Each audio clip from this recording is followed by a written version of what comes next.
ஸ்ரீ மாதிரே நமகா. சென்னை அடையார் சர்வசக்தி பீடத்திலிருந்து அருள்வாக்கம்மா ரேணுகா தேவி. இன்றைய பதிவில் நம்ம என்ன விஷயம் பார்க்க போகிறோம் அப்படின்னு பார்த்தீங்கன்னா, செய்வன இருக்கா இல்லையா, இது நம்ம வீட்டிலேயே சில அறிகுறி வச்சு நம்ம கண்டுபிடிச்சிக்க முடியும். இதுக்கு நான் பல அறிகுறிகள் சொல்லியிருக்கிறேன். இருந்தாலும் பல்லி இருக்கு இல்லையா, நம்ம வீட்டில் பல்லி சகுனம் சொல்லக்கூடிய ஒரு அற்புதமான உயிரினம். பள்ளியோட சகுனத்தை வச்சு தான் நிறைய பேர் இன்னைக்கு உத்தரவு கேட்கறது, சில நல்ல காரியங்கள் செய்கிறது, சகுனம் பார்க்கறது போன்ற வேலைகள் எல்லாமே செய்வாங்க. அற்புதமான ஒரு மினி ஜோசியராகவே செயல்படக்கூடிய இந்த பல்லி எந்த வீட்டில் அடிக்கடிக்கு இறந்து போயிருக்கோ அந்த வீட்டில் செய்வினை இருக்கிறது சத்தியமான உண்மை.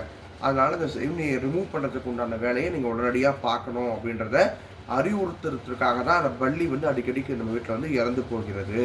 பல்லி இல்லாத வீட்டில் நம்ம குடி இருக்கக்கூடாது. அதுவும் நீங்கள் தெரிஞ்சுக்கணும். பல்லி கண்டிப்பாக ஒரு வீட்டில் இருந்தே ஆகணும். அந்த பல்லி நிறைய இருந்தால் விரட்டலாம். ஏதாவது ஒன்று இருக்குது அப்படின்னா அது நீங்கள் கண்டிப்பாக அந்த வீட்டில் குடியிருக்கணும். ஏன்னா காலனுடைய அம்சம் பல்லி. அதனால் நம்மளுடைய சாஸ்திரத்தில் பல்லிக்கு நிறைய இடம் உண்டு. நீங்கள் இதை தெரிஞ்சுக்கணும். சரிங்களா?